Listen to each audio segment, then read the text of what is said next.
Tak hanya lawan di WTO, RI bisa serang balik UE pakai ini.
Pemerintah tengah bersiap melawan balik Uni Eropa yang memprotes upaya RI memacu hilirisasi sumber daya alam di dalam negeri.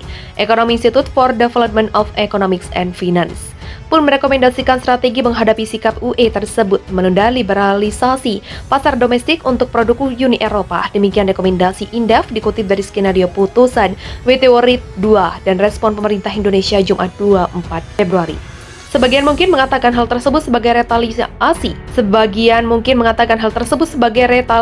perdagangan, namun keunggulan Indonesia adalah pasar domestiknya.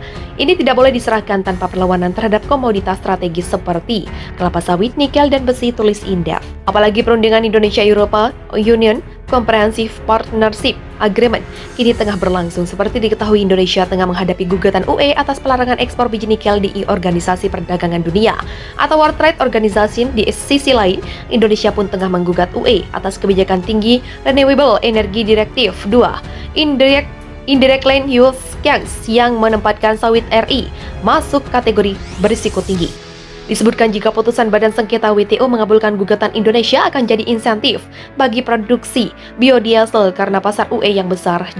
Jika ditolak, Indonesia perlu naik banding dan menguatkan diplomasi ekonomi. Namun terlepas dari hasil putusan sidang WTO, perang dagang kelapa sawit Indonesia versus Uni Eropa akan terus berlanjut, sebut Indef. Indef pun menyarankan 5 rekomendasi, yaitu diversifikasi ekonomi, tidak hanya fokus sawit dan mengejarkan ekspor ke negara selain UE. Upaya diplomasi dengan memanfaatkan perundingan IEU, SIPA, ASEAN EU, dan G20, percepatan ISPO, jadi bukti komitmen RI menjalankan prinsip keberlanjutan. Membangun aliansi baru dengan mendorong kerjasama dengan negara kontinental Eropa lainnya, menunda liberalisasi pasar domestik untuk produk UE. Sebelumnya WTO milih mendukung gugatan UE atas kebijakan pelarangan ekspor biji nikel RI, kini pemerintah tengah bersiap untuk melakukan perlawanan, dimulai dengan pengajuan banding pada Desember 2022 lalu. Deputi Bidang Koordinasi Investasi dan Pertambangan Kementerian Koordinator Bidang Kemaritiman dan Investasi Kemenkumham Septian Haryo Seto mengatakan, Indonesia tak akan tinggal diam atas sikap UE tersebut dan tengah mempersiapkan pertahanan dan menyerang UE balik lewat mekanisme sengketa WTO.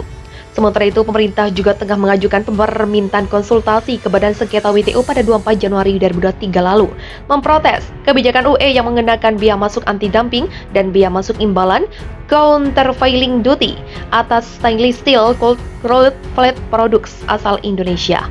Sementara itu, BPS mencatat sepanjang Januari-November 2022, berdasarkan kelompok negara impor terbesar RI berasal dari kelompok negara Asia Pacific Economic Cooperation lainnya US 105.724,6 juta, 48,59%.